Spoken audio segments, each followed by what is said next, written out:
Mr. Hooper, welcome. Thank you very much for coming. I'd like to start off by saying how much I look forward to getting my hat. I just barely got mine. That's, when you're talking to Cole here. But it's going to say Mr. Hooper on it too, or? Oh, yeah. Oh, yeah, because it's nice. Oh, 100%. Thank you. Yeah, I know. I've got them in. I got this one, which is my everyday one, and then I've got a black one that just showed up from Cole too. So. Oh, nice. Yeah. That'll be my dressy one when I have to wear a dress jacket. But I need it to fit bald, tight. It's got to be snug around the. Oh, very good. Not pro fit. We'll definitely get you one though. Perfect, we have to. Well, let's talk about what that hat means. What's Mr. Hooper? Mr. Hooper. Wow, Mr. Hooper has been developed over several years of being in the cannabis industry. At first, it was a basic form of peer support at another clinic, veteran-based, where it was just once a week thing. Bringing guys in to make sure that they're mentally, physically stable. They're there, kind of do a once-week check-in. And then now it's evolved with the clinic that I'm with now, where it's a once-a-month Mr. Hooper education, where it is the basis of the clinic's education, as well as a spin-off of cannabis education in its whole. So essentially, Mr. Hooper is this brand that you're building around yourself, right? That represents cannabis education, more or less. Exactly. And now it's very veteran specific, or it's very broad. It's everybody. Yeah. It started out for sure very veteran specific, only because that was the market that I was involved with. Yeah. Whereas now with the Herb Clinic, we are veteran centric, where we base ourselves, only because I am a veteran myself, right? Yeah. And I love to help my brothers and sisters. But I've also learned that in the cannabis industry, all sanctions of patients have zero information, zero education when they're getting their basis of, here you go, here's your cannabis as medicine. Nobody knows what's going on, so it's very broad across the board now. Yeah, it really is. There is an unbelievable gap that maybe people on the outside can't appreciate until you become a cannabis patient, or you're actually put into the system and you're trying to address a certain ailment. Exactly. The lack of standardized information from doctor to doctor, and the knowledge gaps are significant. Even from one doctor to another doctor, the basis of knowledge is how much that they're willing to put into it. There is no... It's time. Yeah. They time. don't get taught at a university level what an endocannabinoid system is anymore. I don't think they've ever been taught. It depends on how much they're looking into it on their own time. Yeah. They don't have accredited courses that are going to teach them that yet. So okay, so let's go back to so you've been a cannabis educator now for how many years? Did the Mr. Hooper session start? Sessions with Mr. Hooper. Yeah, it's been with the clinic for a year and a bit now. Okay. We've been doing 12, 13 sessions now. Oh wow. And then how long have you been educating personally from the earliest days? Oh, the earliest days, I was educating before I was a patient myself. I was educating back in Winnipeg in 2009, 2010. There's some veterans that have come back to me. One person in the last little bit has actually reminded me that I had educated them at Elk Park just outside of Winnipeg in 2010, and I didn't even remember doing it. I wasn't a patient myself. Yeah. It wasn't until 2014 when I was a patient myself. So, so you were providing peer support over 10 years ago on supporting people in your network on how to engage with cannabis as a potential medical treatment. For sure. It started with my journey into the peer support, and the cannabis education actually started in the peer support part of things. Okay. After my last tour to Afghanistan in 2009, myself and another veteran and a handful of other guys out east created a veteran peer support platform called Military Minds. And that went from a Canada-based helping guys from east to west here to now it's global. They have more than 150,000 followers just on Facebook alone. Wow. That has evolved now into also the Rolling Barrage, which was started by the now president, Scott Casey. He is doing east to west Military Minds Rolling Barrage, where it's motorcycles and veterans, and we're running from Newfoundland all the way to BC, stopping every province and creating that awareness as to what post-traumatic stress and combat post-traumatic stress is, and raising money towards those causes to helping our brothers and sisters as well. So it's all around, that all started around mental health for veterans. 100%. Yeah. Okay, so the mental health, the mental well-being. So, and I know we're kind of working in reverse here, which is I guess kind of the idea. So we know where you're at. So today you're 10 years, you're over a decade into having some sort of medical and mental health involvement, starting with the veterans and you in the military yourself. So you've got this very strong personal relationship with cannabis as a medication and health support tool, and now you've parlayed that and rolled that all into your own ongoing journey in helping other people find their own potential solution within cannabis. So that's where you're at. Let's go back now to maybe the beginning or wherever you would like to go to on the beginning of your relationship with cannabis. I'd like to maybe follow that through. When did you first smoke cannabis, or was it always medical? So medically, I found it on a course called Praxis, which is an equine-based couples counseling. It has a psychiatrist and a 20-year military veteran who kind of explains what a mental health is, and they break it down to a post-traumatic or an OSI, occupational stress injury, both to the veteran and to the significant other that they bring on that course, but separately. Okay. And then they bring you. So they're teaching the couples independently what it is, right? Because there's some guys and girls out there who have been dealing with post-traumatic stress or an occupational stress injury from the military, but not knowing exactly what it is. And then finally they get a diagnosis, and now they're like, oh, okay. And then as a soldier, you're going to dedicate your entire brain to learning what that is and what's going on. But in the meantime, you've completely separated yourself from your significant other. You may have gone through a divorce. You may have gone through all that other kind of stuff, where they bring that significant other or child or mother or whomever you choose to go with you. Yeah. And then they break that down as to what that injury is to them from a psychiatrist and another veteran standpoint, and then they bring you together to bring that understanding into the family, bringing so that it there's to somebody, a team level. Because you're going to be at this level of understanding, right? Where then once the veteran has a complete understanding, and it's a lifelong cycle of learning with mental health, right? It's it doesn't take 5 minutes, and can I just watch a YouTube? Oh yeah, thing? Yeah, okay, sure, and then it's fine. Watch 5 minutes YouTube. Yeah, and then you'll know what a post-traumatic is. Okay, just kidding.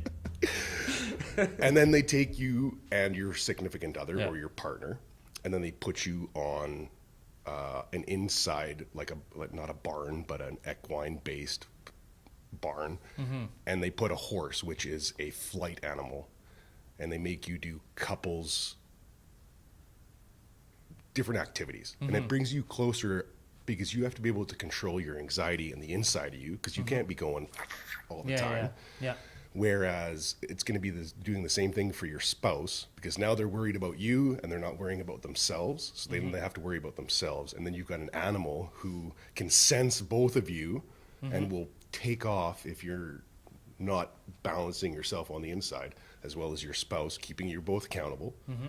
And then that horse will also teach you quite a bit about, and Ava and I, my spouse, we've done 2 courses on it now, and it's life-changing. Oh, wow. Anyways, the first space, it's just the veteran aspect of things. We were sitting around, and I had just gotten out of rehabilitation, about 90 days in-house, and that was to deal with post-traumatic stress and as all of my addiction issues with my opioid pain pills and all my other pills from the military that they had given me to try and help with post-traumatic stress.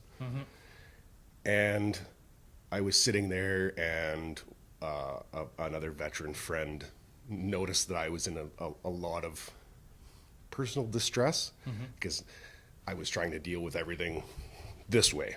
Yeah. I'm not going to drink. I'm not going to do. I'm medication free now. I am just going to be Bryce. With you got rid of all everything. I was opioids, off of everything. all everything. I was off of everything. Yeah, I had gone through. And you were just trying to stonewall through me. It, essentially. Yeah. And I was doing a crap job. Yeah. And one of my buddies noticed it, and he's like, "Try this," and he handed me a nighttime joint, and it was just like, it was like night and day. Yeah. I slept for like 12 hours that night, and I don't think I had slept for 12 hours ever. Yeah. Like since 2004, 2002, when everything kind of started with the military. Yeah. That's when you went in 2002? I joined in January 2002, yeah. And then so you had a military career, and then you were in veteran mode essentially at this point, and so it was roughly 2013 you smoked that joint, that 2014. 2014. Yeah, it would have been 2000. Yeah. And you got a good night's sleep. It was amazing. So on top of that's not only were 12 years. I mean, yeah. Not one good night's sleep in 12 years. Is that bad? Too bad. Okay. You got to remember when I joined. Not super bad, Bryce. Yeah, when I joined basic training in 2002, 3 months later, I already broke my neck. Yeah. And I had a training accident where I was a quadriplegic for 7 days in the Toronto Neurological Center. So I've been dealing with that kind of pain right from 2002. Oh my gosh. On top of, I've broken both my ankles. I've injured my left knee. Being a truck driver in the military isn't very good on your back. And so I've damaged my back in its entirety. And then my neck in 2002 destroyed my shoulder on exercise. Every finger, every bone in my hands have been broken. I was also that guy that cut off both my casts to make sure, on my legs, to make sure that I could go on tour, right? When the doctor was like, you have to keep that on for 3 more weeks, but you're leaving in 2 weeks. So in other words, you're not going on tour. I was that guy that flipped out my knife and started to cut. Like, no, you don't understand. I am going on tour. Yeah, because it meant everything. Meant a lot to you. Yeah, so why did you? Well, let's go right back then. So why did you get in the military in the first place? So it's 2001, right? You're young, Bryce. Yeah. And you're going in the military. Okay, so this is a kind of a weird circumstance. Yeah. Growing up not growing up. My dad moved My dad moved us to the Okanagan in grade 10, so 96, 97, 98, and as an RCMP officer.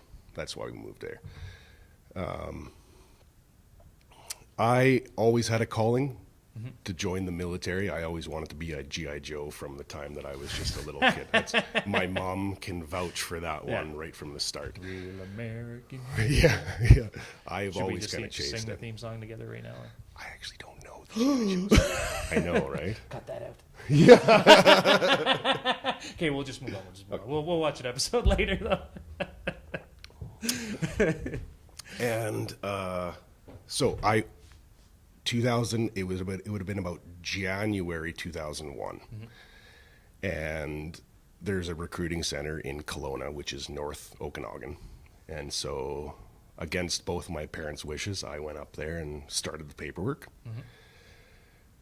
Skipping forward along a whole bunch of testing, everything from they had to test because I had a childhood asthma horrendously, to the point where I was always on puffers or any of that kind of stuff.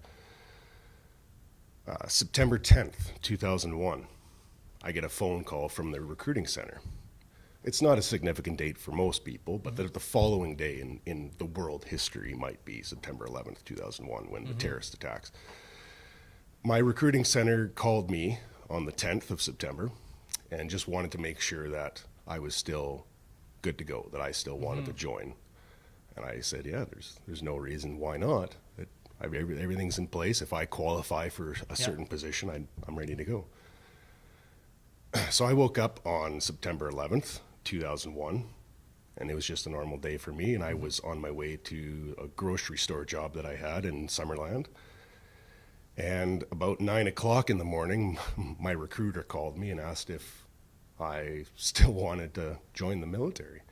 And at that point, I hadn't seen the news because I was just stocking shelves and that kind of stuff. And I said, yep, I'm ready to go.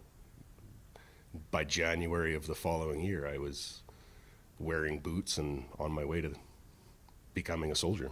Oh, wow. Yeah.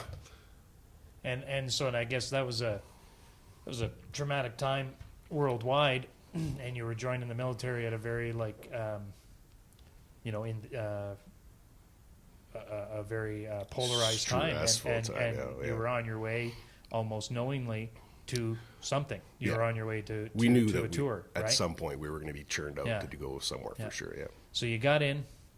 3 months in, you have this injury. You got in the military 3 months in training. I had just graduated basic training. Yeah. I did my training in Saint Jean, Quebec. Beautiful area. But coming from the Okanagan, where it was plus 25 in January, and then I flew to Saint Jean, where it was minus 47. It was minus. Wow. Minus FU. Yeah, I was an Okanagan boy that didn't show up with a winter jacket. Yeah. And I had long hair too, He's so supposed to get you. They loved me. Yeah. Oh man. And then I'm going back and forth to St. John, New Brunswick, and it was also very cold there 3 weeks ago. Very cold for sure. It was raining slush as I was driving down. Gross. I was like, this isn't snow, this isn't rain, this is slush. Why is it raining slush? Yeah. It's springtime. Yeah, it's springtime. But yeah, so you landed there, yeah.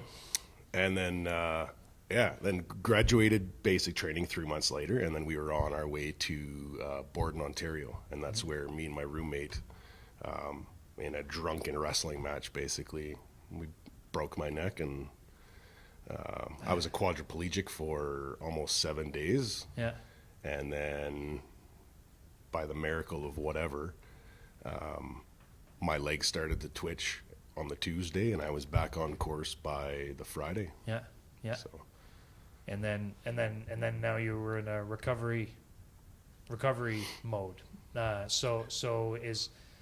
So up until that point, did you take? Did they give you painkillers at that point, or did they? I was taking T3s, and I was taking all sorts of painkillers just because of all the injuries from snapping the muscles. From that instance, and up till that point, did you ever take anything like that, or nothing? Nothing like that. No. So it was an injury. You entered entered into the medical system essentially at that point, and now you've got these severe injuries and ongoing. So was there a lasting pain? Like, what was the recovery process like? Are you in pain right now? Yeah, there wasn't much of a recovery process. From the time that I could feel my feet to the time that I was back on course, the military basically just didn't check a box and say that I was going to have like 18 weeks of rehabilitation and then back on course. Because if I couldn't get on course by that Friday, they were going to kick me out and release me. And because I had done less than a year, I was just going to be written off. So Oh shit. Yeah. when they told my parents that A, I was a quadriplegic, and 2, I was being kicked out of the military because of this was a self-induced injury. It was me and my roommate wrestling. Yeah. There was not going to be any coverage, and I was going to be in a wheelchair. So it was up to me to basically get out of this situation and back in. And then once I could move my legs again, which it just kind of came to, I was back on course and just dealing with the chronic pain, and they were willing to give me any kind of painkiller that I needed to carry on. Yeah. And then from there, I was just natural progression of the military. I've injured myself at basically once a year almost for them to be able to carry on throughout. And then those injuries just added up over time, I guess. And with the amount of painkillers that I was prescribed, basically. Yeah. At one point, it was just like a brown lunch bag full of Percocets and whatever else that they had in there, and that was my weekly dose. And it was just yeah. So you were kind of interchanging able to get with like prescribed to take, or you used able to get instead of prescribed to take.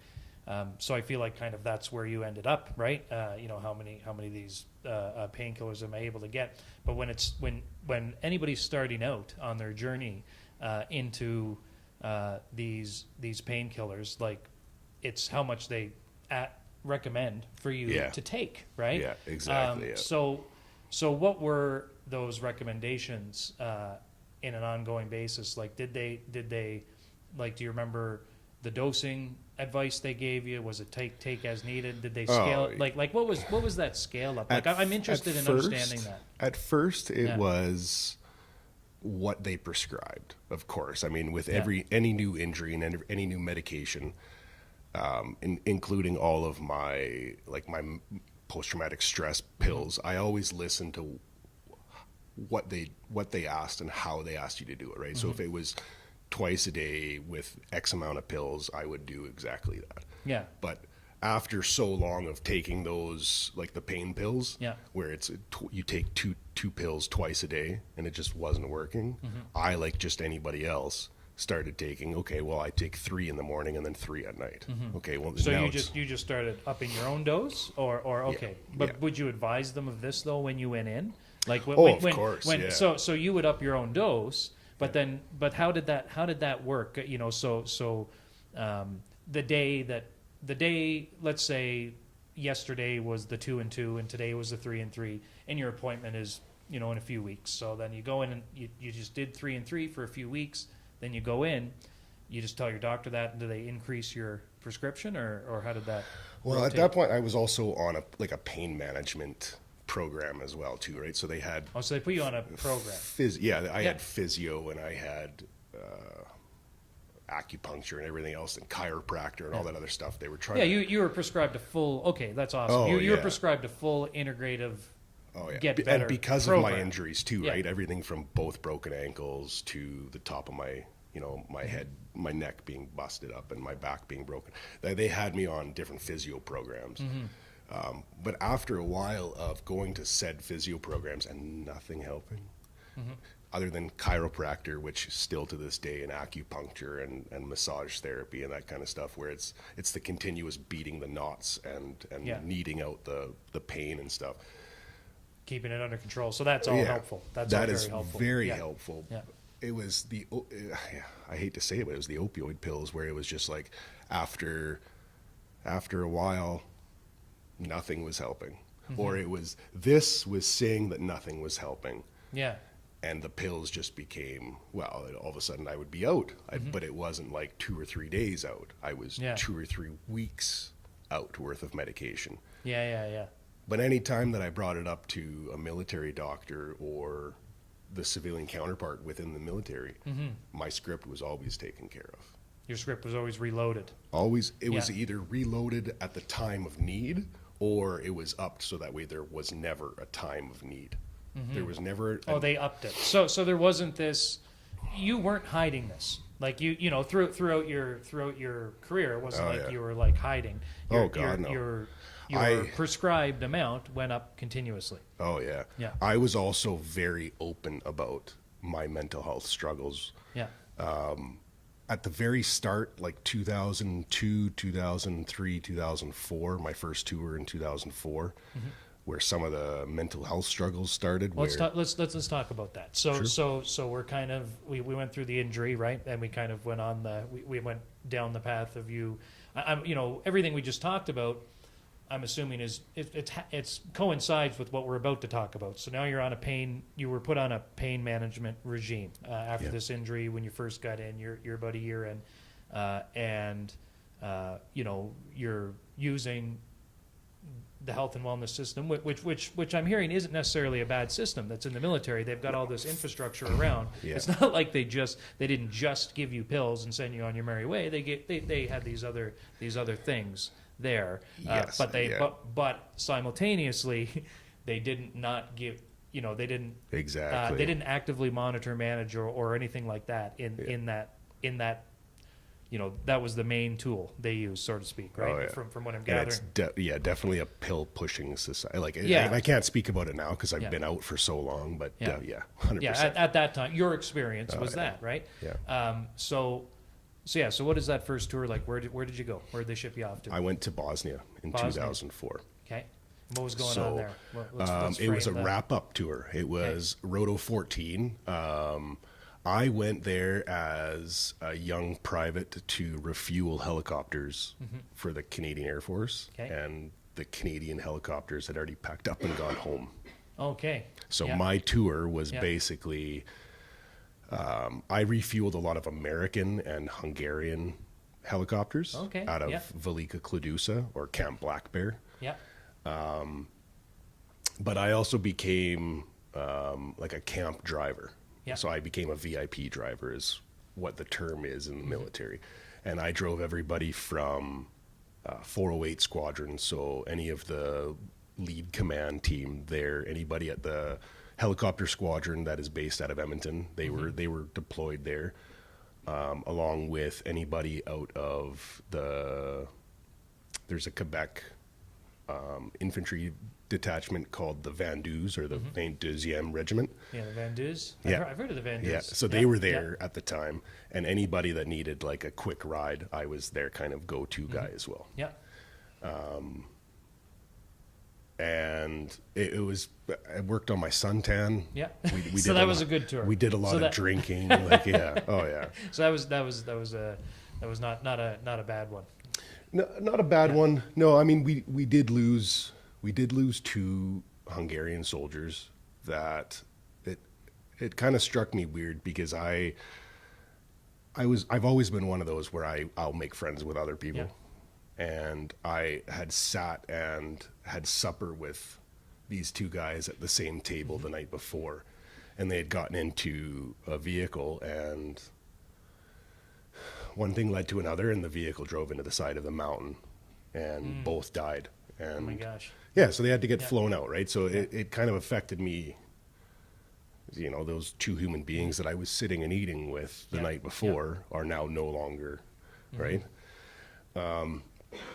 Otherwise, there was no major incidents there kind of thing. So. Yeah, so you got to go through that tour. You're still in recovery mode. Essentially, or you're recovered by now, or at least you're you found a balance, so to speak. Oh yeah. So where did it go from there? So 2004, I would have been posted to Winnipeg on the Air Force Base, and I was playing baseball for their base team actually, and I was able to break both my ankles. One in 05 and then one in 06. Yeah. And both of those years, I also cut both of those casts off to go on either the build-up exercise for the tour or the actual tour in 2006. Okay, yeah. So you weren't giving your ankles much of a rest. No, there was never a really break period. I mean, it's always been my way of dealing with life is 0 or 13. You're either on or you're off. Yeah. And there's never been an in-between. Yeah. And I'm finding now that you kind of need that in-between, because if not, you're just going to break yourself. Really, really weird. And it's hard for me to dial back from full to nothing, right? Where to find that medium where it's always kind of been full force. So. No. So what was your tour in 2006? So 2006 would have been Camp Mirage. Yeah. Camp Mirage was an undisclosed location in the UAE. But everybody knows, if you go onto Google now and you type in Camp Mirage, let alone CBC, or there was a couple others that ruined it in about 2008 for us and disclosed the full location. Okay, So the secret Air Force base in Dubai no longer became the secret Air Force. Anyways.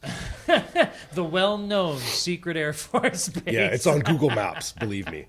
But at the time, we couldn't even take pictures of where we worked, because we were on a runway inside of their Air Force base, inside of another Air Force base. Right. So it was like, it was hidden. Like even the Americans got kicked out of the area that the Canadians were in. And we were able to bring in all of our other allied friends because of our position there. Yeah.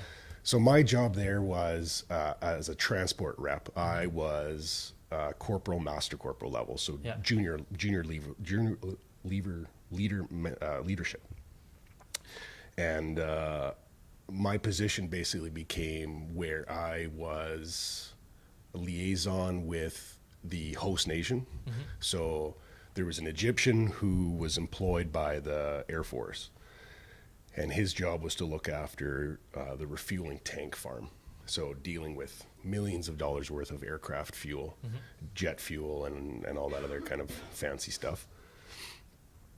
Along with leading about 20 host nation employees. I was in charge of transportation within the base, and then I was also tagged with pallbearer for the anybody that passed away or was killed in action in Afghanistan would have to be flown to Camp Mirage, where they brought in I can't remember what the people are called that inspect the bodies. Oh, the coroner.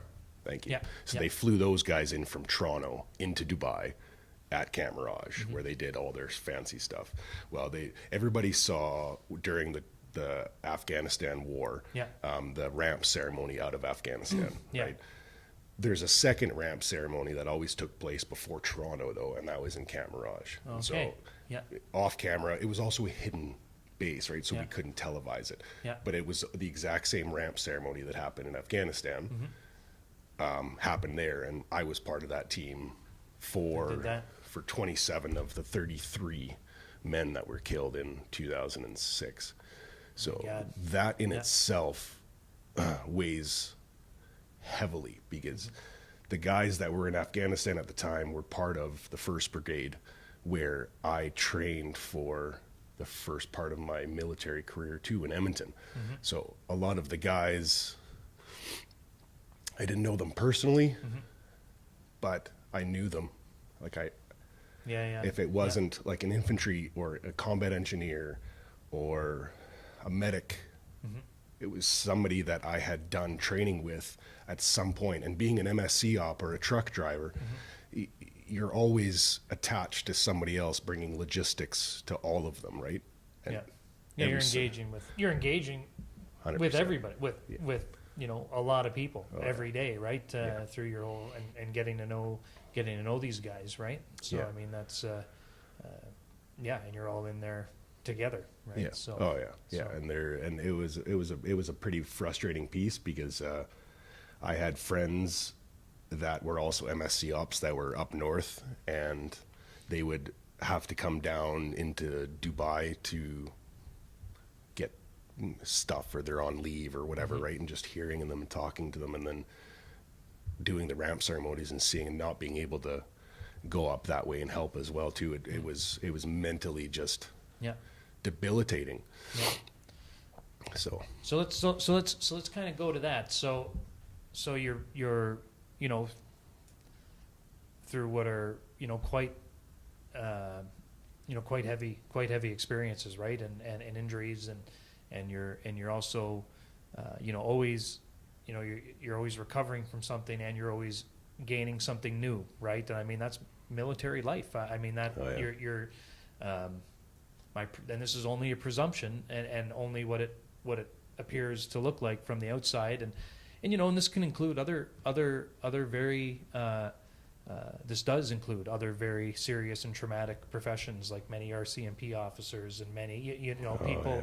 the men at firefighters, ambulance driver, nurses, First doctors, responders, 100%. first responders, Yeah. right? Oh, yeah. I mean these you and these other people that are just on the front lines all the time, that are supposed to be invincible, right?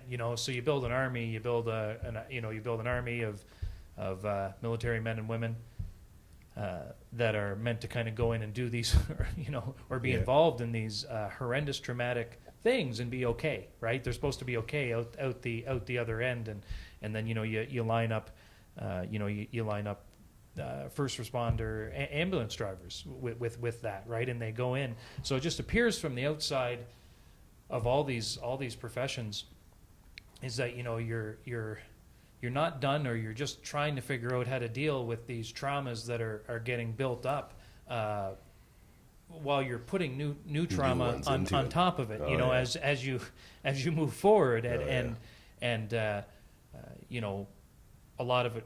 I mean, that's kind of life in general. I mean, it's people moving through life trying to deal with whatever personal traumas they have, but there's Yeah. ranges. Oh, yeah. There's severe ranges, Oh, yeah.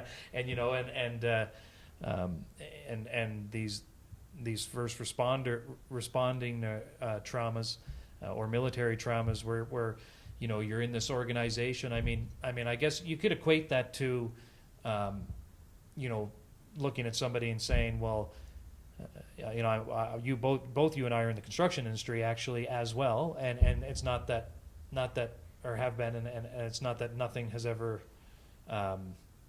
it's not that things don't happen in the construction industry, because they do. But I mean, imagine if I tried to imagine going to a construction site and there being thousands of people across a few different sites of this company, and sending 37 of them home. That didn't make it out the other end. I mean, that's not a fun thing to be part of. So from there to when you became part of this military minds movement. So at what point in your career during that time? I mean, you said you were very open with your mental health issues, but at what point did you identify them and say, "Oh, I think I have some issues here," and then start the process thereof? Yeah, the permanent journey, right? So that would have been after my 2006 tour. Okay. It was right after that tour. Oh, yeah. There was a couple incidents throughout that tour itself that will always kind of stick with me. Mm-hmm. And it was that point where I kind of noticed after that tour is when the nightmares started as well. And I went in and I tried to, it would have been about 2006. And I just went into the mental health department to try and help with sleep. Because at that point, my pain was, it was what it was. I was in so much pain constantly that I was just taking the regime of pills that they prescribed, and it was helping. You were treating yourself for physical ailments up till 2006, right? Totally. Just, yeah. Yeah. I had gotta blown my move, shoulder. I gotta get out of bed, I had blown my shoulder out. I had done all this kind of stuff, right? I was still young, right? So it didn't hurt to the extent of where it shouldn't have slowed me down, because I was still under 25, right? I was still, nothing hurts at 25. You could run into a wall and it doesn't hurt, right? I mean, it just is what it is. You rebound a lot quicker, right? at 25. Yeah. I know. Whereas to now, at 36, not a chance. Like, I hurt my back putting my socks on in the morning, right? Hey, socks are dangerous these days. They're tight, they're fancy, they're distracting. I mean, it's a lot of work. So yeah, 2006 would have been where I reached out, because the nightmares started to get just ridiculous. they weren't making sense. Some of the nightmares that were presenting themselves weren't even what actually happened, right? So my mind was all sorts of twisted at that point, and I honestly don't know if it was because of some of the other pain pills that I was on, or some of the other medications that I was given at that point, or told to, because at that point we also have to look at, and it's really big now in the veteran community, is the mefloquine. Mefloquine. I've And never so heard of that. it is a anti-malaria medication that has been given out to the troops everywhere in the world. Okay. The States, the UK, Australia, all the other big countries have stopped giving out said medication because it's actually not a medication. It actually creates nothing more than nervous system injuries and brainstem injuries, so brain damage. Like countries like Australia and the United States. Did they find this? They're settling now in courts, actually. The Oh UK, God. Australia, all these, and Canada is still using it, my friend. That's the worst part. So that is something else that comes into play now because of my deployments into malaria-stricken injury areas. Yeah. We were also told that this medication was to help us, but at the same time, Tuesday nights and everybody, whatever night that they were given it, it was notorious for nightmares. It was notorious for, you wake up the next day and you're like, this doesn't make sense. Like, why am I dreaming about this kind of stuff? But it was actually, and we weren't told to stop taking the medication, even though these side effects were presenting themselves. It was a daily dose. Was a it daily, a daily dose or weekly dose? Yeah, depending on where you So were. it was in pill form. Yeah. In pill form. So it was a weekly dose pill to keep. Anti-malaria issues. Don't they have vaccines? Isn't there malaria vaccines? Oh, I'm Or sure. Am I wrong on that? I'm sure there is, I man. have no That's the idea. worst part I is have no that idea. the Canadian military, and it's been shown now, is that it was a giant pharmaceutical, unregistered experiment on the Canadian forces, and it dates back all the way to pre-Somalia, so 1991. Yeah. And then they've been doing this on the Canadian troops. It's all over everything right now. It's kind of disgusting, but so that may be a portion of where some of my instances where my brain wasn't making sense to me. My brain was telling me things were happening or things had happened overseas, and they hadn't happened. Or they So was this dream? Because dreams are dreams. Like when you go to bed and you wake up and you know, if you can say, okay, that was a dream, not a memory, right? Yeah. But are you saying, you know, you were feeling like your dreams were skewing your memory? Is that what you're? Okay. Oh yeah. Okay. Yeah. So at one point, you were starting to. They were melding. You're like, is that a memory? Is that a memory now? Yeah. Or okay. Or I even have like flashbacks throughout the daytime, coinciding with military experiences that weren't actually going on, or that didn't actually happen. But it was my brain basically telling me, okay, this is what's happened now, or this is what's going on now. Yeah. Yeah. And that led right into my last tour in 2008. Yeah. And that led So that had with- started, and then you went on tour again. Oh, yeah. Yeah. Plus all of my other painkillers, and at that point I was already taking. So now you're not sleeping. I was Before 2000, but were you sleeping before, or did you just weren't sleeping because you were like young and partying before 2006? I was and also then- a big drinker. Okay. Oh yeah. So Huge. before 2006, it was just you weren't getting a. I was in a sleep lot of pain you're- because of but the you're a amount. young man too, so. Just yeah, exactly. Right? I was drinking Monday I to wasn't Monday. getting much sleep during those Yeah, times exactly, either. I'll be man. honest with you. Yeah. I should have been getting more sleep for sure. But in 2000, after 2006, now you've got these dreams, and it's also affecting your sleep again. So, Oh yeah. and that's not helpful, None right? whatsoever. When you're not getting sleep, it's that circle. It's that circle of. Constant tiredness. Yeah, you're tired, and then it's hard on your head, and then your head's hard on you, and then The pain is even worse. Yeah, and and then your pain's even worse because you didn't sleep, and then all of those things make you sleep worse again the next night. And then you've got depression and anxiety and all that other stuff thrown into it. And you can't sleep it away. You can't get your body can't recover. You're not getting any recovery time at all in this like state. And I'm also working in the military at this time too, so I'm up at 5:30, 6 o'clock, and I'm at work at 6:30, and I go till 4:30, 5 o'clock. Yeah, you have a very fixed window that you have to try to make yourself sleep in as well, of course, right? Yeah. You know, but so 2008, you go on your last tour. Where was that? Afghanistan. Oh, that was in Afghanistan. Yeah. So I went in as a replacement. Mm-hmm. I wasn't even supposed to go. Mm-hmm. My ex-wife, my wife at the time, she was supposed to deploy to her first mission. I was actually getting a portion of my left sleeve done, tattoo work, on a Sunday.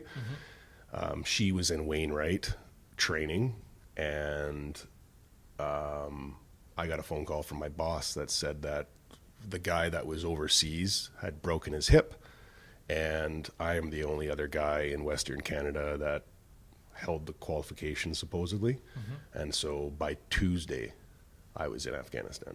Oh, wow. No training, no build-up. Most Kandahar, most Afghanistan tours, you usually get 12 to 18 months of build-up training. Yeah. I shot a qualifying range shoot. Yeah. And I was in Afghanistan within 72 hours. Yeah. Just doing what my trade asked me to do, basically. So. Yeah. So you won you got rewarded with your marksmanship. And my trade specific training is all it was. Yeah, 100%. And then you got to go to good job. Oh, yeah. Off to Afghanistan. Good shot. Good. Yeah. You got the credentials. Yeah, exactly. Yeah. So you went there. What was that like? Beautiful country. Yeah. Hot. Yeah. Got a good tan. A beautiful tan. Yeah. I was also healing a portion of my tattoo at that point too, right? Yeah. So that was fantastic. Going into a working environment where a lot of these people had worked together for the last 2 years to become a cohesive team, and I had to learn all of their skills within 3 days of being on ground. Yeah. It's a good thing I was a perfectionist, OCD, ADD-driven kid, where at that point I was already taking painkillers and all that other kind of stuff too. Very mission specific and very orientated, where I kind of grabbed what needed to be done and I just executed it. Got in there and I just did it. Had to prove yourself. Oh, you're dropping into this cohesive team. Well-oiled machine, and you're the replacement guy, right? So it's like, okay, I better be something. I better make a good impression with this crew on the way in. I mean, that's stressful. It's 100%. Like going in any work setting, right? And I mean, I guess that's the military all the time, right? They're building. They're constantly sending all these random people from all over Canada to all these random places to integrate with each other and other armies. Yeah. Right? Not and just being each the other, best of the best. like in NATO, right? Yeah. So then you got, cultural, I mean, it's a real, you have to be very dynamic, right? So you have to be socially dynamic in like this rigid institution. Yeah. Right? And fall into the same structure pattern for sure. Yeah. Oh yeah. And I mean, at the same time, I had always worked with the Army of the West. And when I deployed to Afghanistan, it was Army of the East. It was Petawawa. It was the guys from Ontario. So yes, a lot of the same people I had worked with my trade specific across the board, but now it's also a different mentality. Where a lot of the Army of the West, a lot of the people say that they can be portrayed as like the cowboys, where it may look like it's a little rough and stuff, but shit gets done, right? Yeah. Where there's a little bit more. It's Ottawa driven, right? It's Ontario based. Yeah. It's going to be a little bit more structurally sound, but things will get done that way. So it was kind of bringing those two mindsets into one as well. Siri's talking to me behind my back now. So it was one of those where I really had to learn bringing the two kind of, but at the same time learning the whole mindset of what Afghanistan was. And putting all of that into like one fresh idea was the third day on ground. I had already done all my paperwork and I'd filled out my will and all that other kind of stuff. And I was thrown into a vehicle to kind of do some job shadowing, and I was a right seater. So in the transport world, a right seater is just like an extra hand, basically, right? Yeah. And that was the day that I got to watch how a 7.62 recoilless rifle will actually shatter the driver's windshield. Narrowly missing the driver. Yeah. But it's to the point where it's like, welcome to Afghanistan. Yeah, So yeah. now the bulletproof glass that was supposed to be in front of you actually doesn't stop the sniper rounds. Yeah. And you're a supply driver. Like, welcome to the big leagues, Yeah, right? yeah. So Wow. yeah, it got pretty serious pretty fast. So. It was the most, would it be fair to say that was the most active war zone you I had been to. you had been Period, to, yeah. or period, yeah. Before that, it was air bases. Yeah. Yeah, So 100%. that's fairly sheltered. I mean, Oh, you know, yeah. you're on an air base, so unless you're Yeah. getting attacked, you're fine. Yeah. So what was so take me through that, and then when did that end, and how did that parlay? And during this time, during that tour, were you engaged with someone in the military to help with some of these mental things that were going on? No. No, so we were Not during that tour. I was pre-screened Yeah. before that tour with mental health to see whether or not I was Oh yeah, you got to get screened before qualified every or tour. Okay. I was yeah. still mentally sound enough, Yeah. even though I was broken to an extent or bent out of shape. Yeah. They still double check all of that, right? They also check with your spouse, they check with your girlfriend or anybody else to make sure that you're not just bullshitting your way through things, because soldiers are really good at, oh, I don't hurt at all, I'm fine. Yeah. Right? It's no big, just send me on the Yeah. plane, I want to go. That's an extra whole bunch of money that'll help me in the future, right? So all the boxes were checked. I was taking all the pills that they told me to. Now, a lot of sorry, I just want to stop there for a second. So, so a lot of people may not realize this, but you just said that's a whole bunch more money that'll help me in the future. Oh, yeah. So, explain to me how the military payroll or employee payroll system works. And I think there's a key difference between like when you're here and when you're on tour. Yeah. So to the best of my knowledge, I was a Yeah. truck driver in the Yeah. military. So the way that there is there'll be danger pay and there'll be incentives overseas that you'll get paid depending on your trade, your area of deployment, Yeah. as well as what's going on there, right? So say someone, for example, Bosnia in the early days would have been considered a war zone, and they would have had different danger pay, and they would have had that kind of stuff, where Yeah. it was no different than Afghanistan in the early days, Yeah. when it was real, like, and I don't mean to unclassify Afghanistan as early, and 2002 But- to 2006 it was But different. but the military classifies theaters, I believe would Yeah. be the correct term. So That's war theaters, as they have different ratings of danger, Yes. right? Also at any with- time. Also and within trade specific within that area, right? Yeah, so if so- you're a trigger puller, Yeah. you're going to get a different pay rate than a supply tech or an Yeah, MSc yeah. op or anybody else. as it should be. I mean, as Yeah. it should be. Oh, I could 100%. I know this is not how the government paid army works, but I mean, I couldn't put a price high enough on, what somebody should get paid to, go sit in front of bullets, right? Yeah, exactly. Yeah, Right? totally, man. So yeah. I mean that can't be high enough as far as I'm concerned. But I know it's not that. I know it is different levels of pay, but I mean this is a career. People go in the army for a career, and and soldiers are incentivized at different levels of danger, and Yeah. the more danger that the person is based on their trade, as you said, or based on their position from trigger puller to the safest person, Yeah. that all gets paid and rated appropriately. So there is Right. incentive to go into the most dangerous places as well. So At the same there time, could though, be. if you're going to join for the money, it's Nobody not rock joins star for pay. the money. It's not rock star pay, man. Yeah. Nobody way. joins for the money. Yeah. But I and I'm not meaning to say that. I'm just saying that you know people in the military. So you're in this like frontline situation. May be driven to put themselves into more traumatic situations to support their families, right? To help, you know. So even though I agree with you, and there's also most people wouldn't be in the Army for the money. It's because of just pride and service, and they want to make something of themselves. And there's a whole bunch of different reasons. But once they're in there, there's a family income responsibility in the Army. You're still a man providing for your family, That's or a right. woman providing for your family. So 100%. once you're into your job, you're going to make decisions that could give you more financial gain and be putting yourself in these more traumatic situations than maybe you would if there wasn't a financial incentive there, right? Yeah. And then so there would be, I imagine, for a lot of men and women in our armed forces, there's that. It's like, okay, I'm a mom or I'm a dad, and I've got to do this, and this for my family.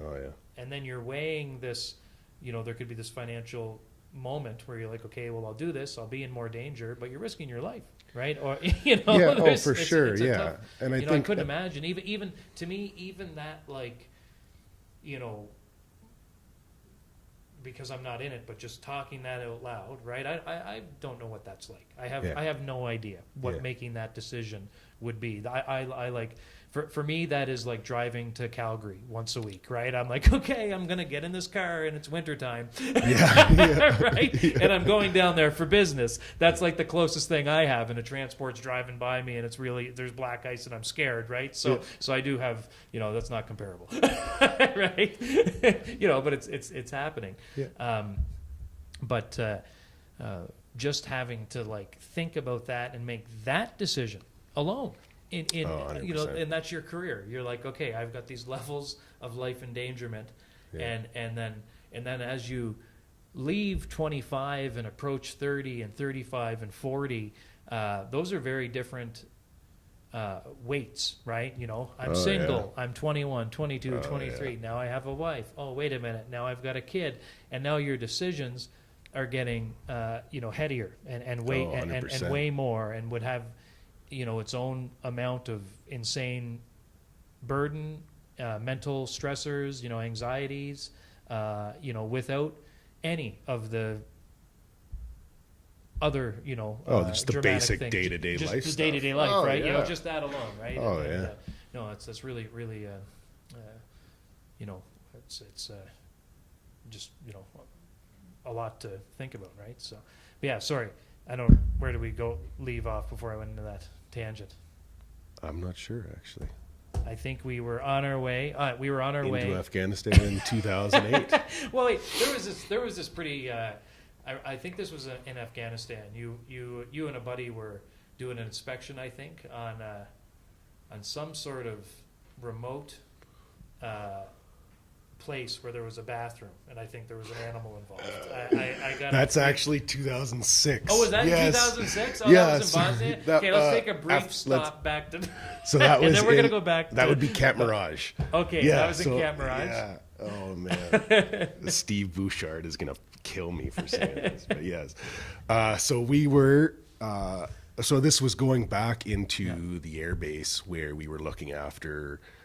the refueling of all the different planes and the transportation of with the 25 or so local nationals.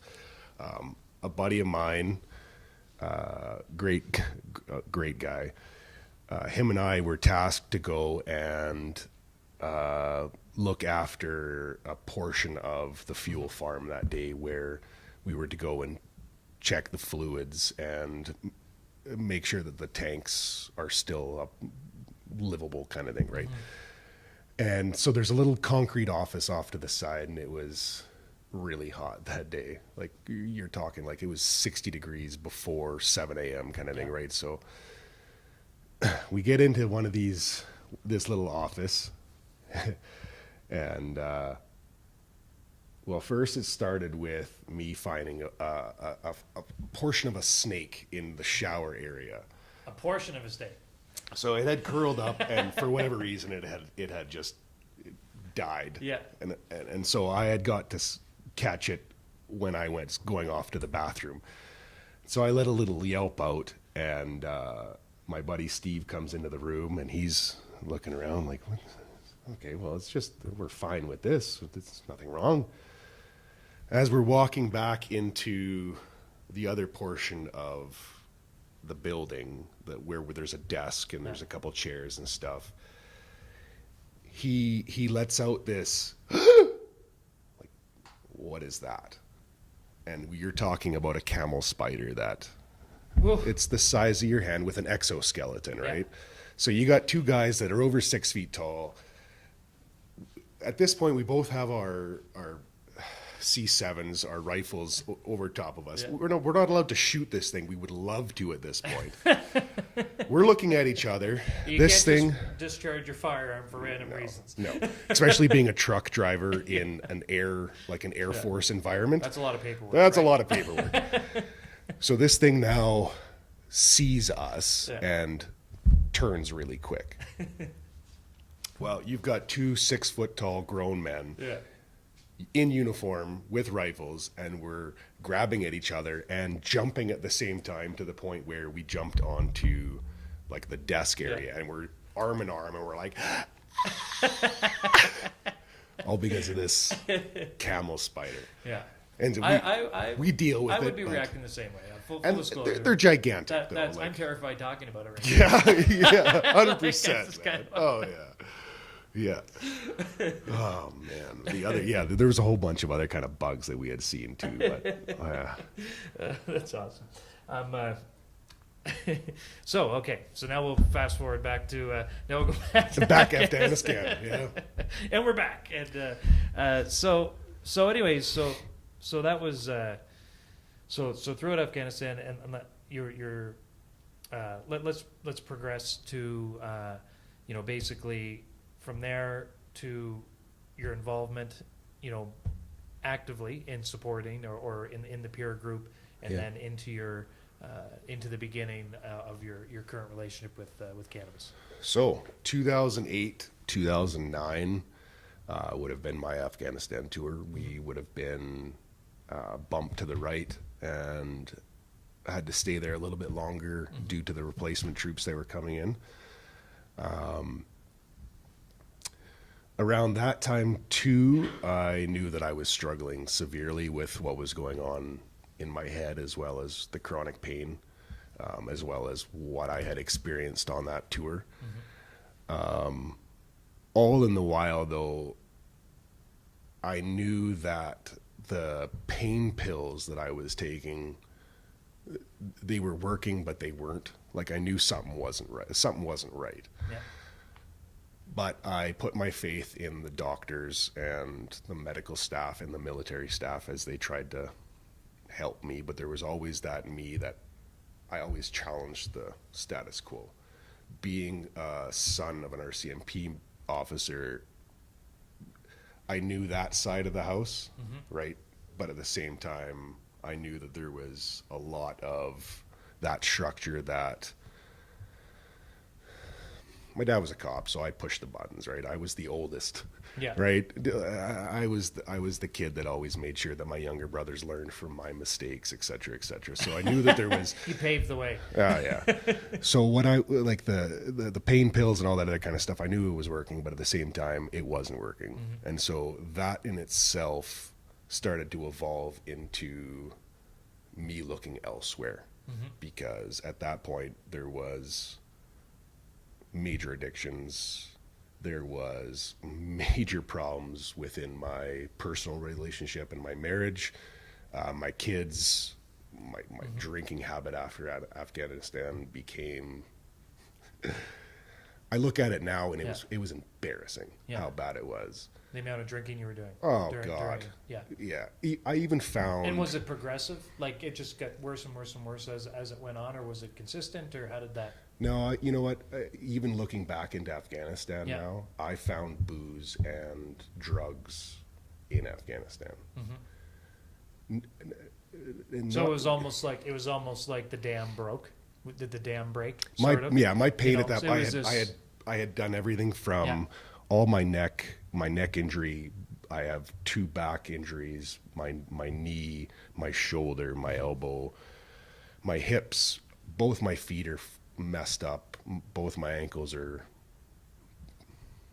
beyond, because I decided to remove my casts beforehand, like, so, all this kind of stuff. And at that point, I've got almost 10 years in the military and I'm broken. Like, I've got 3 tours in less than 4 years, where you're supposed to be doing 1 tour and you're supposed to take 12 months off. Like, that's what it says in paper.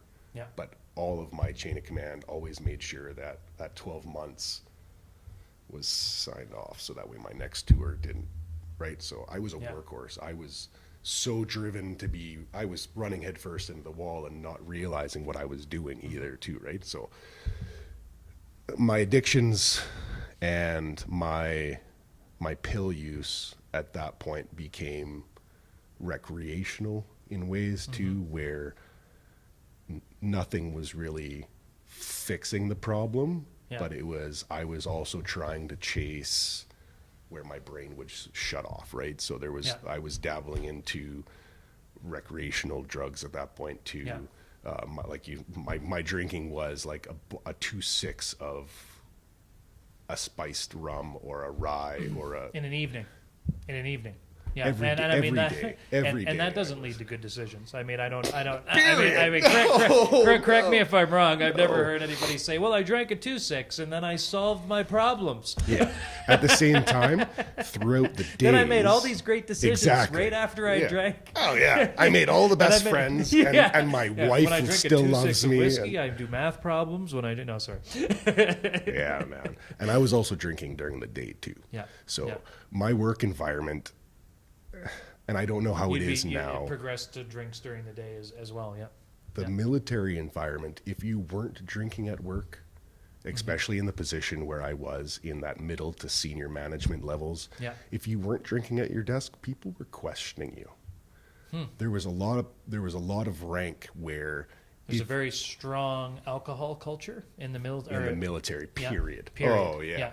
Lunchtime, if you didn't have a liquid lunch, going back to even like 2002, 2003, getting vehicle qualifications, if I had gone to the junior ranks mess where you'll have drinks and eat at lunchtime, and not have a jug of beer and then go back on a driving course, and my instructors were there with me and nobody batted an eye. It's no different than when we used to go and play curling for physical training or gym time, and you'd have a jug of beer on the table with you. Alcohol or is just drink. always there. Always. Alcohol is at all the events. Period. It's always there. I It mean, was an accepted portion of the military environment. you know, like I'll draw a parallel to that, right? Again, different setting, but quite often, you know, business owners and entrepreneurs are in that, using that same kind of justification, right? Or you know, and it ranges from industry to industry, but a lot of meetings in bars, a lot of lunches, a lot of dinners, and you know, easily in many different settings, alcohol much too quickly. Well, and even historically, I mean, it's really become nothing. It just kind of is at this point. There. It's just there, and we just allowed it to creep its way into everything. You know, over the last, 100 I guess years. history, 100 years. I don't know, 100 years. Oh, yeah. Since cannabis prohibition. No, that's a different story. But Weird but, how it all happened around the same time, though. Yeah. Well, I mean, and it's perfectly okay in many different business settings, and many different To have a drink there, for sure. lines Oh, yeah. of work, and it's not okay. Right? Yeah. It's not okay. It's really not. Mood because altering, changing of inhibitions, slows everything. you Oh, down, yeah. makes you. I mean, Scientifically proven to kill brain cells. for sure. Yeah, absolutely. You know, I what were we just talking about? Yeah. Oh, no, just kidding. I mean, it's really, and it is the progenitor of, like, from my perspective, anyways, and it sounds like you agree. It's the number one way to make bad decisions. 100%. Incorporate alcohol into your life 100%, in an ongoing basis. Whether it's like momentary or just ongoing. It just completely drags you down. Oh yeah. So really was helping nothing. So you've got alcohol, you've got prescription pills, you've got and then again you're in this rotational circle. Yeah. So the dam broke in 2008, and it went from purely medical to just ongoing. Right, Yeah. Just I was ongoing. just You can call it everything. you can call it recreational, but there was still the medical. There was still pain in there. There was still I was still prescribed everything. Yeah, you were still taking. prescribed everything. So you weren't out of the medical system. Yeah. You didn't leave. You were adding things on top like alcohol and all this other stuff. And at that point too, they were also adding on mental health type pills. Oh, so now you're getting antipsychotics. You're throwing that. Oh, yeah. Well, this sounds like a real chemical shitstorm, Bryce. I have a journal. I have a journal that I show people that between my ex-wife and myself, we recorded all the pills and time frame of when I was taking it to the environment of what I was taking, and it scares a lot of doctors. Oh. It scares most professionals when they look at it because they're like, why were you taking 1,500 milligrams of trazodone at nighttime to sleep, but then you're having to take 3 times the amount of your morning time stuff to get going? I was putting a horse to sleep at nighttime and then trying to wake it up 2 hours later, right? Like, you're a drunk walking pharmacy. 100%. I'm just trying to encapsulate Oh it yeah.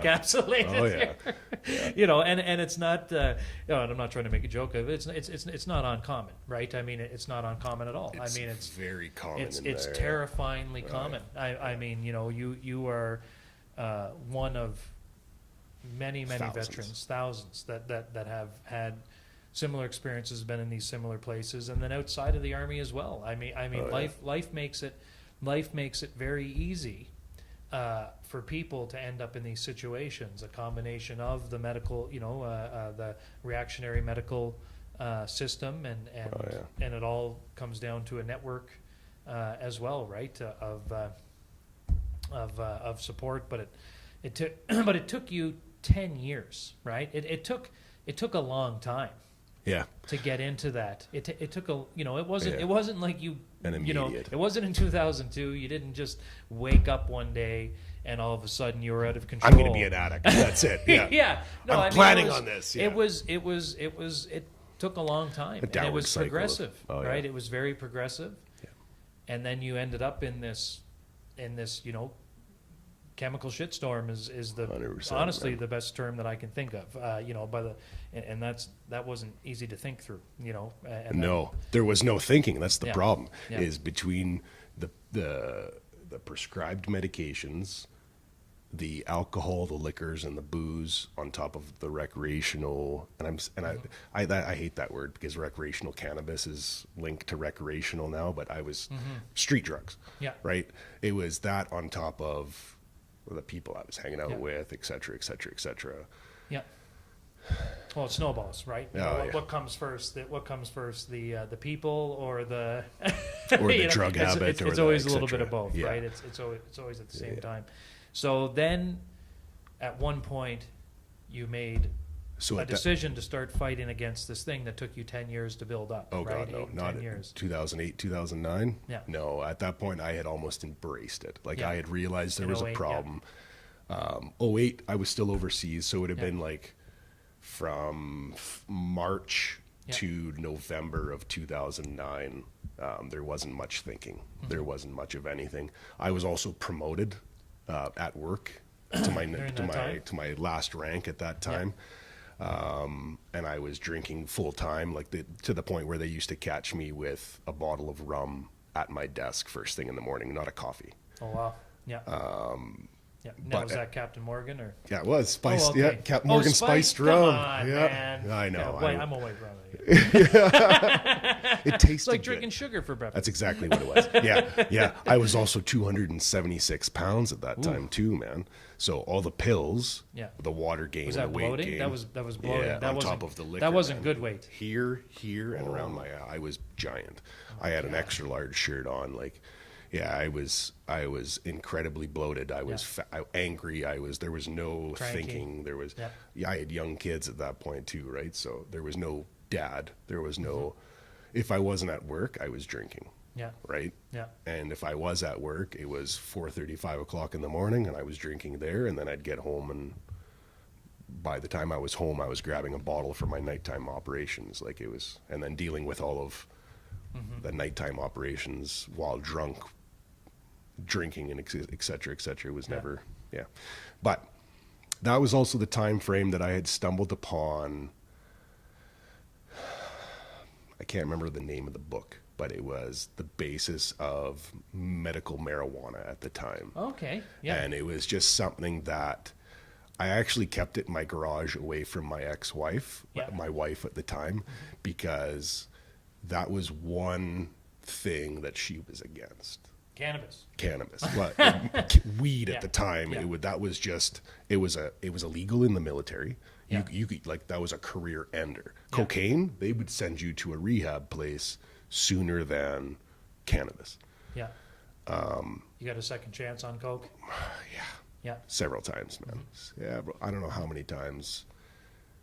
Like, you have to be blood tested and all that kind of stuff to go overseas. So you know, one thing, like, on that topic that I've been thinking about a lot lately is, you know, you've got your opioids and you got your cannabinoids, right? And now we're in the era where everybody's talking about cannabinoids and cannabis-based and extracted and formulated natural health products, and the research is rolling, and it's unbelievable, and the lack of, you know, the ability to treat things with cannabis, which we're almost getting to that point in our conversation as well, but is unbelievable. But you've got, you know, opium, cannabis, so they're both plants, right? You've got this opium plant that's been all right properly, that this whole pharmaceutical industry has been built off of, you know, and all these opiates, you know, your morphines and your oxycontins and all the, you know, most of what you were on for all your pain stuff. Yeah, man. That was okay. That was all right during Prohibition, you know, and opium is you know, also heroin, right? A horrible street drug, street drug that actually affected people in an insanely negative way. And you know, opium has been held in higher esteem by the governments around the world and the general public and everybody than cannabinoids, than cannabis, than, you know, both plants, and it just really goes to show the craziness of it. You know, how much something can be group thought into stigmatization or herd mentality into this non-factual, nonsensical situation where, you know, you can point to heroin and be like, look, there's a heroin addict, right? You can't. You have a hard time. There's no such thing as an addict. Unless, you know, unless the stoner's running, he's got a rainbow shirt on or whatever, and, you know, the classic stoner. But outside of that, totally right. You can't, it's really hard to be like, oh, look, there's a stoner, right? You know, going to work with his briefcase. He's being functional. You know, what is he doing? And now we've got kind of the birth of the cannabinoid-based drugs, where we've had these opium-based drugs for so long.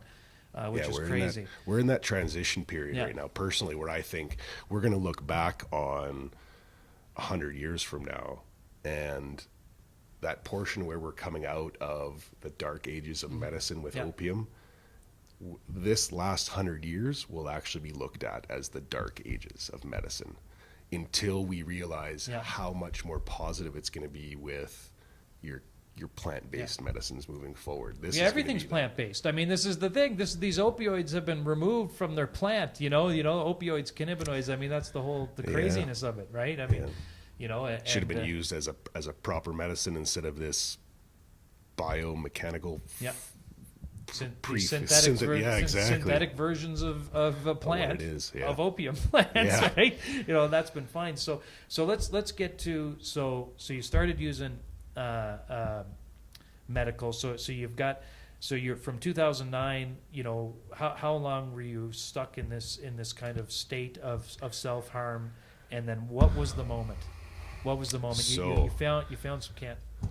Oh man, there would have been from 2009 until 2013. It was a perpetual cycle of hate, and you're just in a permanent I funk. wanted to die. Yeah. There was no ifs, ands, or buts, and I was trying to find a way to do it. Yeah. If it wasn't drinking myself stupid, it was the uncontrollable urges of the post-traumatic depression, the mood swings, just not understanding my own body and what was going on kind of thing, with all the amount of pain that I was in and the mental struggles. But at the same time, through that entire struggle there from 2009 to 2013, I had also started to give back on my peers, where I was struggling to the point where I noticed there was a need for something. So you started addressing it in that time. You knew you were reaching out during this period of 2009 and 13 to I mean, I was going and I was doing my own mental health, and I was talking to professionals, and I was going and seeing psychiatrists and psychologists and trying to figure out what the hell was going on, but nothing was making sense though. Yeah. Information wise, from what actually happened in the military to what I was perpetuating to other people was completely off. Nothing was making sense. There was a whole bunch of different scenarios where even to this day I can understand why 90% of the people that I used to work with don't want to associate with the old Bryce because of what was going on. There was just so much negativity. But at the same time, I was trying to educate myself on how cannabis may be accessible as a medicine. I was also giving back to a point where I noticed that legions weren't very warming to younger veterans.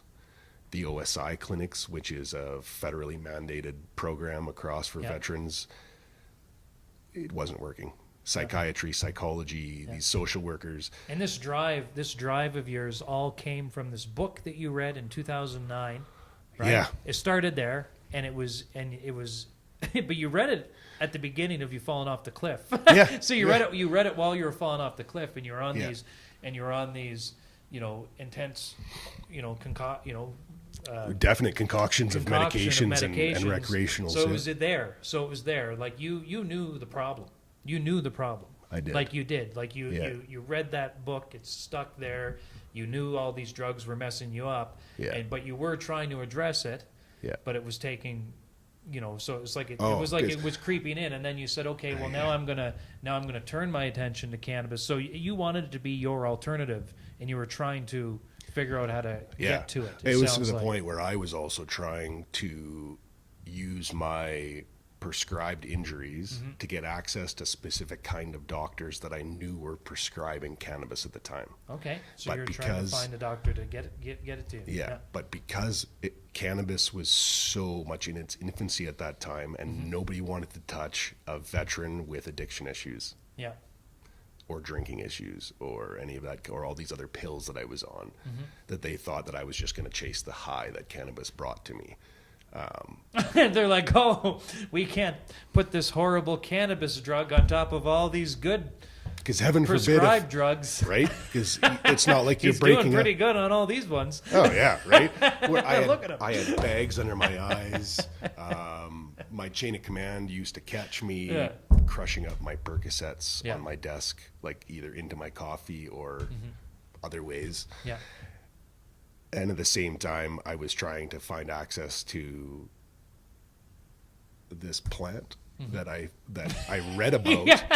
This plant. It's dangerous. This plant will push him over the edge. Yeah, exactly, right. And so I think it was where I was restricted from accessing it, because nobody in the area knew, other than for cancer patients or for that like end of life treatment, right, where they would grant access to us. I even went to a neurologist because of my broken neck and my back and all the other injuries. I waited to get in to see him, and he laughed at me for about 30 minutes. This same neurologist now is prescribing in Winnipeg, though, and has been for about 10 years. Yeah. Because I think he learned from that process. Yeah. And it's not just end of life. He's a convert. Once you get past the stigma and you start looking at the data, it's irrefutable, right? I mean, the benefit, the potential versus the risk is 100%. Unbelievably potentially beneficial to many different patients in many different situations, right? And it's almost instantaneous too. Yeah. And in place of this or that or the other thing. Totally. Obviously, if you're working and you were seeking out a medical professional to work with, so what happened? How did you get around it? When were you finally able to start engaging? And how did you do it? Like, how did you first get involved? I left Winnipeg and moved back to the Edmonton area in 2011. Yeah. With everything that was going on, everything broke down, marriage broke down, my family broke down, nobody wanted to talk to me kind of thing. Yeah. I had partaken on that Praxis course in 2013 in the beginning phases. Gotcha. Okay. And that is where I had learnt about the medical cannabis side of things was spreading from east to west. So they in that course, it was all about using medical cannabis to deal with your. No, not at all. No. Oh no. No. Praxis was that horse base. It was the equine course. Okay. We're all veterans though, and that first stage of that course was just the combat veterans. And that one night, I had a buddy hand me a joint at the campfire, and it was just and that was the night you slept. Sorry, yeah. And it had gone from I couldn't even course. find it on the black market, right? Yeah. Like I used to dabble and smoke on Sundays, or a friend of mine in the military used to share with, so that way we could sleep when we were having bad, hard troubles. But it wasn't until that one buddy said, "Hey, look, like the medical side of things is starting to spread from the East Coast right now, and there's a medical clinic that is veteran orientated that will get you access," kind of thing. But it wasn't in the Alberta area at all, and I didn't get prescribed by them either at first. You just heard about them. I heard about it. You heard about this veteran specific cannabis clinic on the east, and what was the name of that? I think I knew. So marijuana for trauma. It used to be marijuana for trauma. Yeah, that was marijuana for trauma. That's right. That was the original name. Yeah, that's what I thought. Yeah. And they're now, they're called Canada House Clinics now. But I actually had to drive down to Calgary from Edmonton to find a prescribing doctor that was willing to work with a veteran with addiction issues and mental health issues. And he prescribed me 0.5 of a gram in 2011? In 2013. 13. So 2 years after you got back to Edmonton, you finally found a doctor. And 2013. So when you started using cannabis in 2013, what was your prescription drug use? And take me through. I want to know I want to understand where you're at today. So take me from there. Okay. Drugs you were on, pain pills, whatever, and take me to where you are today, and how you use cannabis to get there. So, I also went to rehab in 2013. Yeah. And all of the, except for the like the antidepressants and those kind of jazz. Yeah. All the pain pills were brought down to a manageable level, so that way, once I exited my rehab, I was I had enough where a family doctor could wean off the rest. At the starting phase, though, I didn't have access to enough to really help anything. Yeah. It's a 0.5 of a gram. You just had a bit of cannabis. Yeah, and the doctor told me to smoke it. What were you using it for?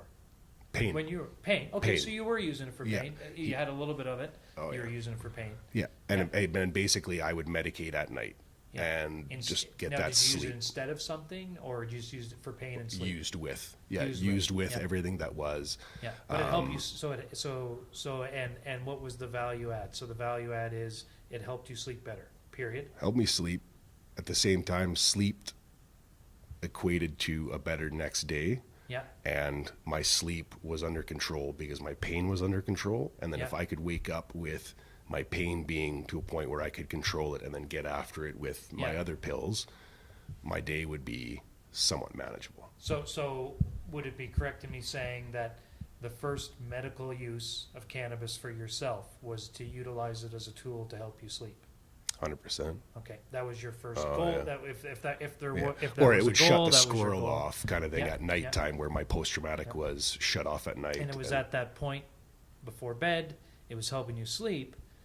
Yeah. And then from there you started to deal with some other things. So rehab, obviously, when you went into rehab, and good for you that you did, that was like a kind of obviously what rehab is meant to be, a fixed setting to help you, kind of cold turkey it. Doesn't sound like they cold turkeyed you, but to really reset you at a more manageable level. Right? Oh yeah. And then coming out of there, you are now using cannabis to help you sleep, essentially. Oh, everything. Yeah. So at that point, it was the way that the medical industry that I was to be smoking through it is basically what they taught you at first, or what I was taught at first, was any issue you're going to have is you're going to light a joint and you're going to medicate through whatever issue you have. Yeah. So I found now that doesn't work. Yeah. You can't just smoke through all your problems, because then you need 100 grams a day to deal with all of your problems, and then what are you doing at that point? You are doing nothing more than medicating through an opium high. Yeah. Doing the same thing as giving yourself as that fog, and that does nothing. Yeah. But that's what I knew at the time, and that's what I was, right? So at that time, I was trying to come off of painkillers, antidepressants, antipsychotics, like a gambit list. Wow. But I didn't have access to enough cannabis where that was going to be a replacement. It was just going to be another tool. And at the same time, I was trying to clean myself up from, I'm still drinking heavily, because that's, to me, it wasn't a problem at the time yet, right? Yeah, that wasn't something you were trying to deal with. You were just drinking. Everything else. Yeah, drinking was just an acceptable way of doing it. But everything else at that point, right? I had done 47 days at the Royal Alex in the mental health and addictions ward for drugs and post-traumatic stress issues, as well as I had stopped taking all of my prescribed medications, and so I went really loopy. You rebounded, right? Yeah. You just stopped taking them. And I was done. Immediately. I am just going to smoke this. Into the toilet they go. Oh yeah. And then instant, unbelievable rebound of all your natural systems, sending you into what and even sounds Full like an panic. even deeper depression, deeper everything. Oh yeah. Right. That is so unbelievably common. That and it's really hard to appreciate unless you've had someone in your life, or if you personally, or if you've been close to somebody, even if you just take antidepressants only and you just take that category. And I mean, that's one of the most traumatic for a family to deal with, in my opinion, is when you have a loved one and they're on these antidepressants, and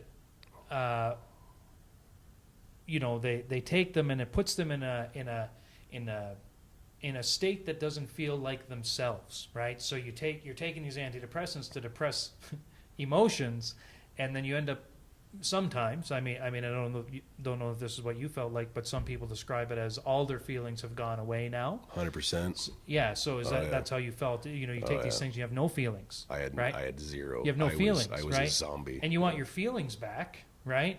So yeah, sure, you're suppressing this thing, but it's a very powerful chemical response inside anybody's body, and you become very dependent on it very quickly, as far as what I know, and then the rebound, you instantly go off them. It's like this wave. It's this wave of depression, this wave of it's just your body naturally reacting to, hey, where's my emotional depressant? And my emotional depressant is gone.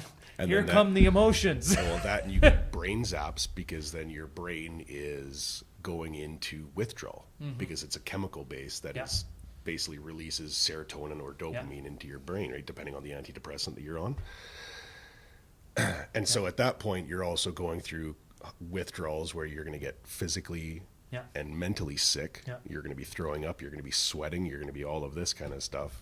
And it's so hard for your family to understand, right? Oh, yeah. They go, you know, and I've been in this situation, and you know, where they go, okay, well, oh, now Bryce stopped taking his antidepressants. Now he's more depressed. God, you know, and it's your fault. Yeah. You know, or it's the family member's fault because they're on these things, and it's like, oh, well, why did they do that? Why did they stop taking those antidepressants?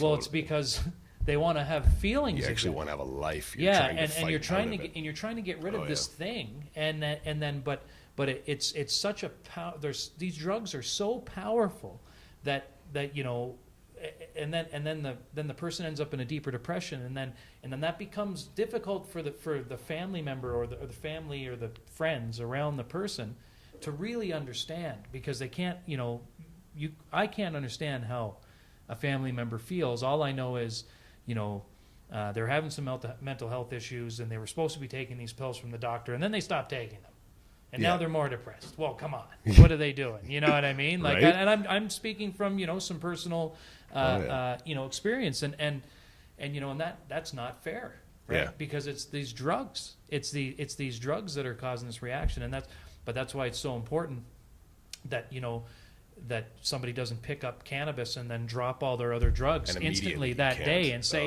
I'm doing cannabis now. Now I get off these antidepressants. It's still a medication. Yeah, and you have to baby yourself off of these things, right? Or it can be more detrimental, right? As you went through, you went through that. So.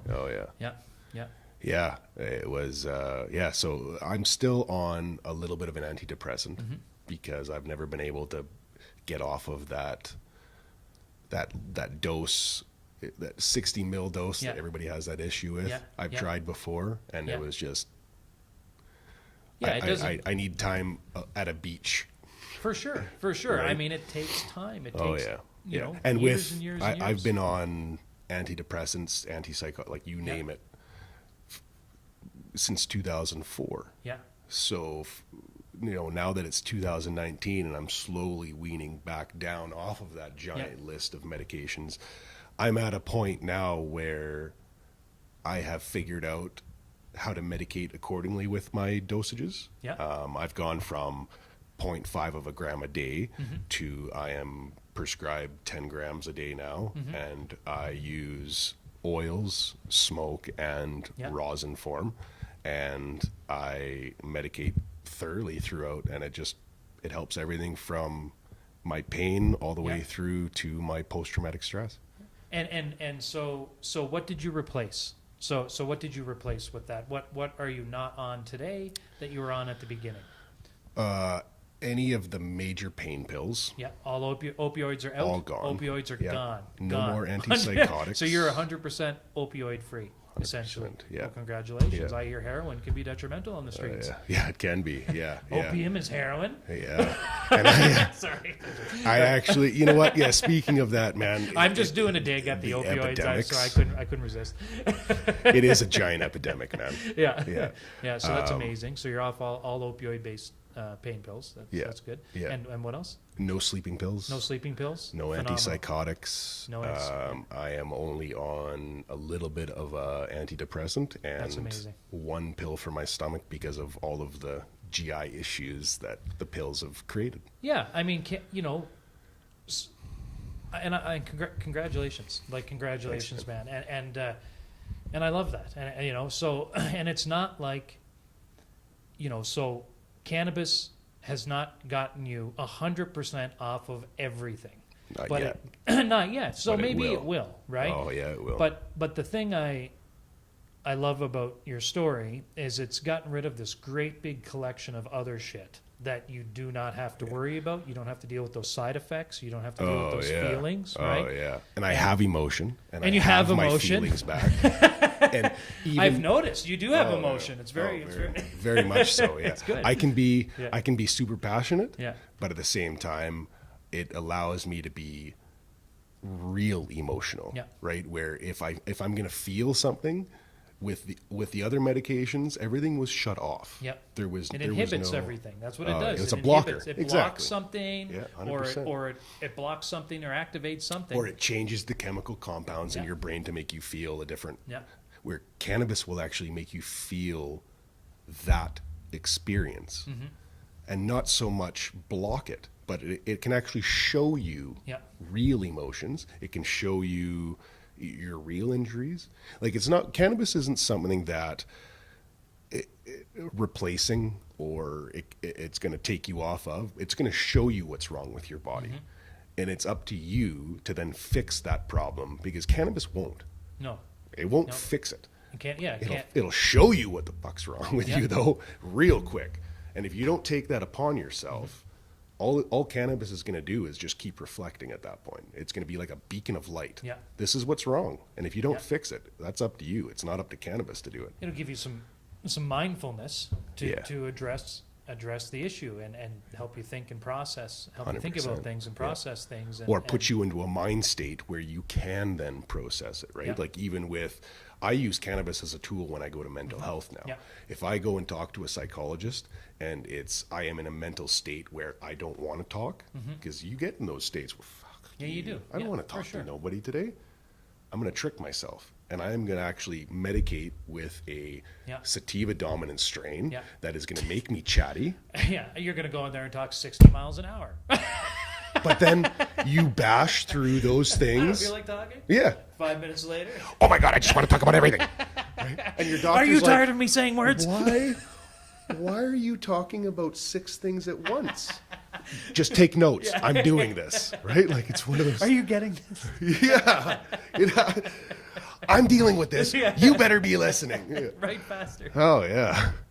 It's one of those where it's not gonna do like all the other medications and just hide your feelings or your emotions or what's going on back here. It actually brings it forward. And if you don't get to deal with that stuff, it's just going to continuously bring it forward to deal with it. Yeah. Well, and I think another important part of your story is that you're still using some prescription pills to deal with some things, right? Yeah. And it's not and I just want to make the point that, or from my perspective, because I mean, obviously we wanted to sit down and, your tagline, you have a tagline, Mr. Hooper has a tagline, and it's cannabis saved my life. Yeah, it Right? gave my life back. Yeah, Oh. Cannabis gave my life back. I messed it up. Sorry, No, it's cannabis okay. gave my life back. Yeah, I was paraphrasing the quote. yeah, So cannabis gave me my life back. Yeah. Gave my life back. That's you've given it the credit, right? You've 100%. given your relationship with cannabis oh yeah. the credit, which is an immense amount of credit. Right? Yeah, I've in that given statement, I've given right? it a lot of credit that it probably shouldn't, because Yeah. it's at the same time, I know I have done a lot of that hard work, but it has Yeah. shown me Yeah. the work that I have to do and allowed me to be able to do that work Yeah. and process and be present Yeah. with that medication. Yeah, well, too. you've given it the honor, at least, of being the tool you used, Oh, right? yeah, 100%. Because really it is. It's Bryce, right? The credit goes to Bryce, right?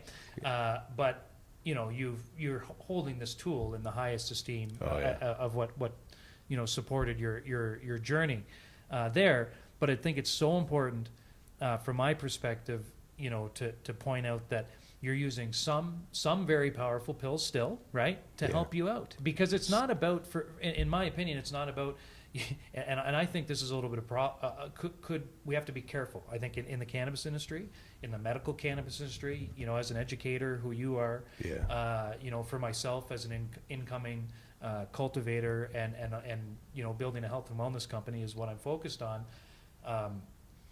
I think it can be very dangerous to be running around saying, cannabis can replace everything. Cannabis is the number 100%, one. Use cannabis for yeah, everything. It is still a medicine, and it is still something that, with doctors' help, yeah, and it it's not will. always going to work. right? I mean, it can work for many, many things Yeah. in many situations. Yeah. But I think it's very important for our industry to engage with patients, to engage with people that are trying to achieve goals, and not cast aside all of there is great work in the pharmaceutical Still world, medicine. and these prescription pills are very, very useful, used in the right way, sparingly, and recognizing that these are very powerful drugs. Very powerful drugs. medications. So if there was a rewind button in history, and your 10 years ago was today, right? Or 12 years ago or 13 years ago was today, and then there was and we're going to get there in 3 to 5 years. I hope it'll be that quick in 3 to 5 years. You know what? I think so too. I big time. think so. Where it's like, okay, here's all these very powerful drugs. Those are our last line of defense, used in a very sparing, sensible way, right? Yeah. First, we responsibly. done. Responsibly. Yeah. First, we have all these, cannabinoid options. We have an unbelievable. Should be a first line, 100%. Yeah, we have an unbelievable first line of defense with hundreds of cannabinoid-based drugs across the slate before we move into the opium-based drugs or the opioid drugs, right? Yeah. Let's try all these because our list of potential long-term or short-term effects are very, very, very small. Yeah. They're there though. Yeah. There's risks there too. Yep. Right? And just like any other medication, it may not work for everybody. And I have noticed morphine doesn't work for everybody, right? Some people take a morphine and they're like, I felt nothing. I feel all the pain still. Yeah. Right? Yeah. Where they're now trapped in a motionless state, but they're now as high as a morphine patient, and that's even worse because now that depression and everything else is going to come back into it too. Yeah, certain strains are not good for people for certain reasons. Yeah. They're different drugs. There's many different types of cannabinoid. And it's a different, drugs. Exactly. In each strain, and I hate to go into, we should be medicating at this point, like Canada and where we are in the medical industry, and what I've witnessed in the last 5 years of being part of that medical, we're 20 years behind. We should be medicating with terpene levels and not strain specifics at this point. That's However, we are still looking at strains as labels for individual plant strains, right? Yeah. Where we should be looking at the chemical composition per yes, strain. It's so because funny. that is where medical. That is where it's going to be. That's the That's where you're going to be. Yeah. You're going to be all the cannabinoids, ailments all the flavors are going to be. It's going to. Yeah. Your ailments are going to be treated by Yeah. flavonoids and terpenes, and not so much on strain specifics right now. We need to move away past from the. I mean, we can pay homage to these terms, perhaps, but it's very confusing for a person to say, I need to medicate with, bubble kush, bubblegum kush is my depression tool, as opposed to saying, strains with these levels of THC, CBD, CB, all the cannabinoids, and basically these certain levels of terpenes, flavors, flavonoids, lemon and linalool. We need to kind of get there, and you're right. We do need to move along quite quickly. I mean, the Israelis are really getting this. Yeah. Like the big time. I find that, and it's coming. It's coming. I think we're going to catch up pretty quick. But yeah. So today, let's end off here. So. Incredible journey, and thank you for speaking with me about it. So today, let's just recap here. Today, Mr. Hooper, right? You do monthly educational sessions at the Herb Clinic. I'm assuming you're still involved with, maybe doing some, or you're working with veterans at least, probably at some of these sessions, and you're an educator now. So you're very qualified, right? You are. You're incredibly qualified, right? I mean, you can speak to this significant journey. I mean, if sleeping was your first goal using cannabis-based medicine, and then one by one removing the utilization of all these other drugs in place of kind of a singular and more quality of life solution is what it sounds like.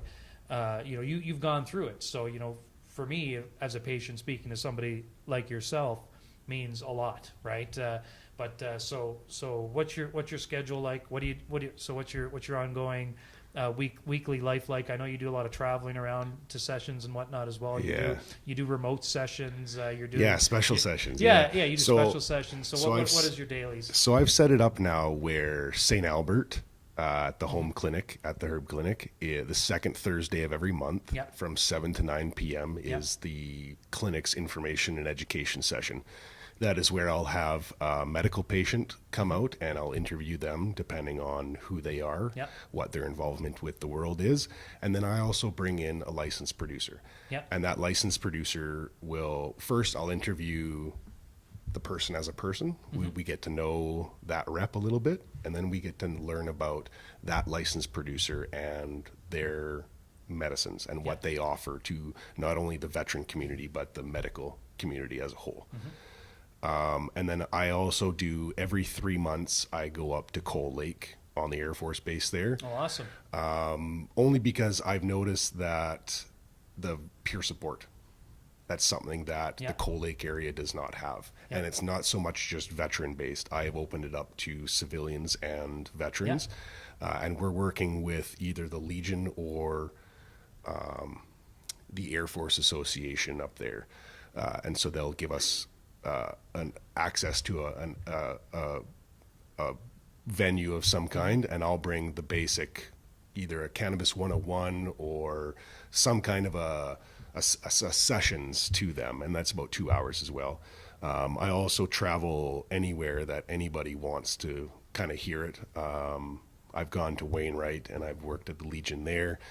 If any other Legion wants to bring education to their platform of veterans or first responders or civilians, even for that matter.